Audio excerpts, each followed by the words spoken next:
자세히 그대 모습 보이면 난 오늘도 조용히. 안녕하세요, 좌니윤입니다. 이번 시간에는 에이전시, 권한 위임 혹은 권한 대리, 대행이라는 뜻의 에이전시에 대해서 살펴보도록 하겠습니다. 이 에이전시는요, 캘리포니아 시빌 코드, 민법 안에 있는 사항으로 Law of Agency의 지배를 받는 그러한 개념이 되겠습니다. 이 대리관계법 이렇게 해석이 되는데요.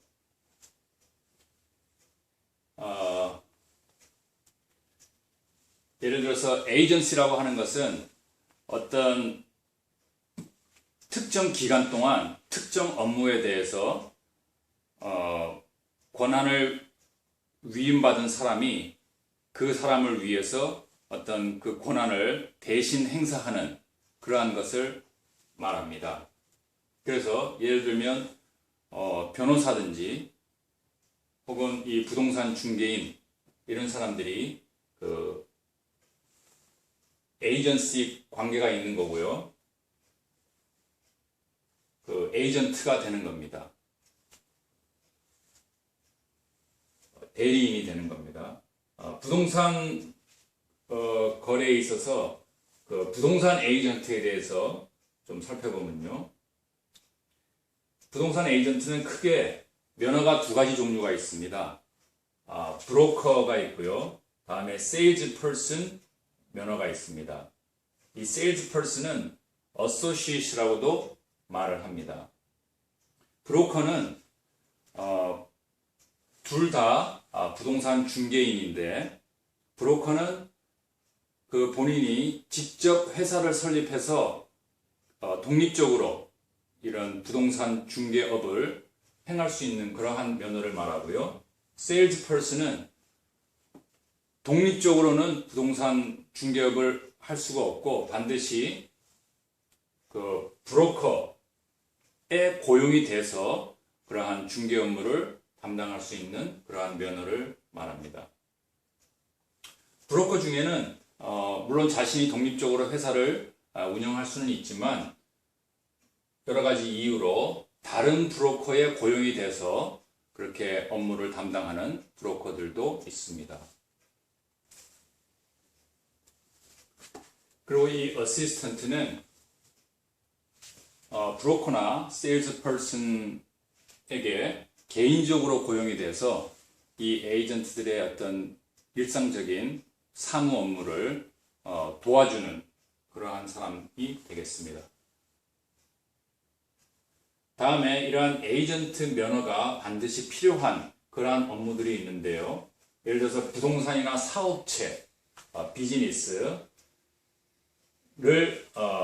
거래한다든지 아니면 그 거래와 관련된 여러 가지 업무, 오퍼를 한다든지 혹은 융자 업무, 뭐 이런 것에 대한 그 니고시에이션, 흥정 그런 업무, 또 잠재 고객을 호객하는 solicit 하는 그러한 업무, 다음에 그 임대료를 징수한다든지 이러한 업무들을 행하기 위해서는 반드시 이 에이전트 면허가 필요하게 됩니다.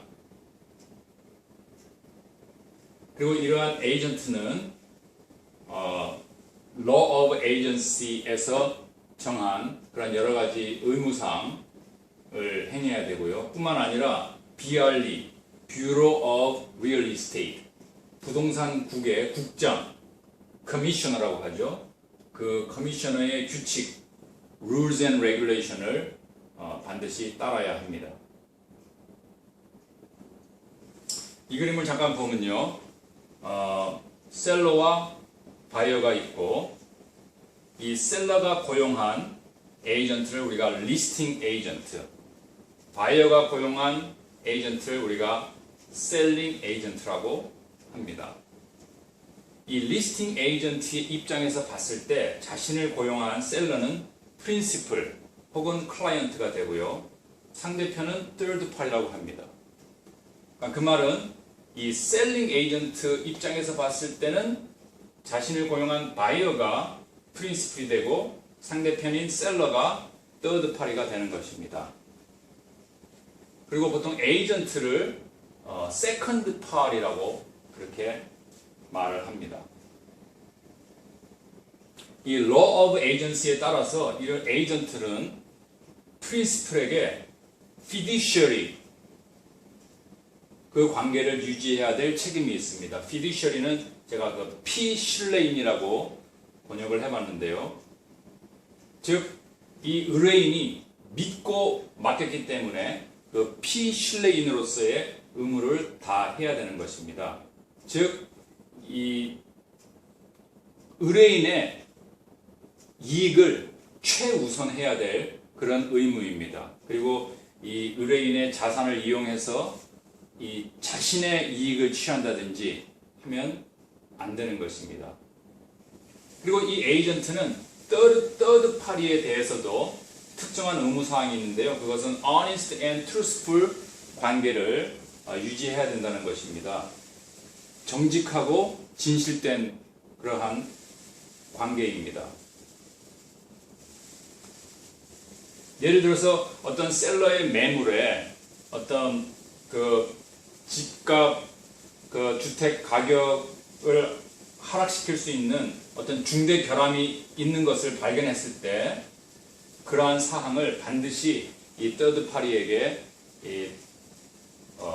알려야 될, 공개해야 될 그러한 의무가 되겠습니다.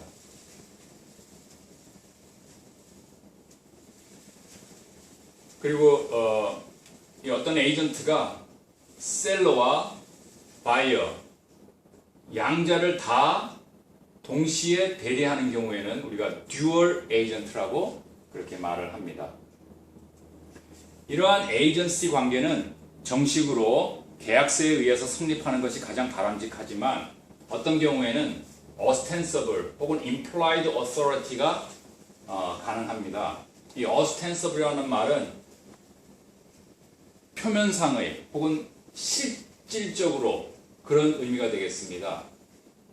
예를 들면 비록 계약서상에는 아직 그 에이전트 관계가 존재하지 않지만 바이어 측에서 그 매물에 대해서 연락이 왔을 때 이 셀러가 이 사람의 연락처를 주면서 이 사람에게 연락을 해봐라, 컨택을 해봐라 했을 경우에는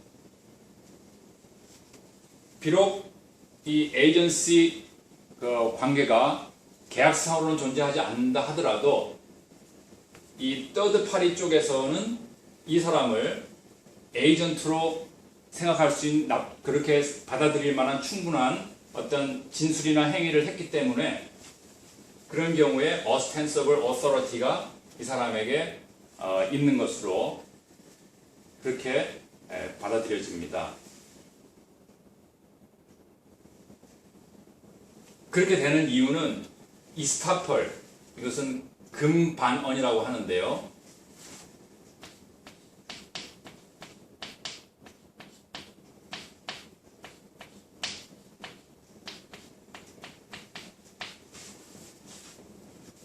이 금반언이라는 것은 어떤 사람이 진술을 했을 경우에 차후에 그 진술에 반대되는, 번복하는 그러한 다른 주장을 할 수 없다는 그러한 원리가 되겠습니다.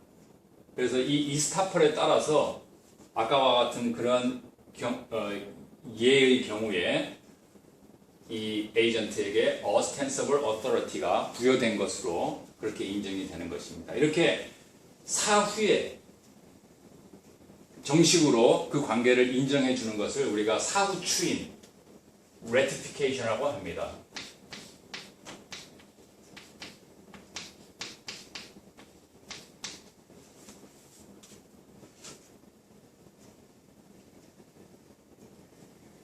네, 이렇게 해서 에이전시에 대한 어떤 개요를 마치고요. 다음 시간에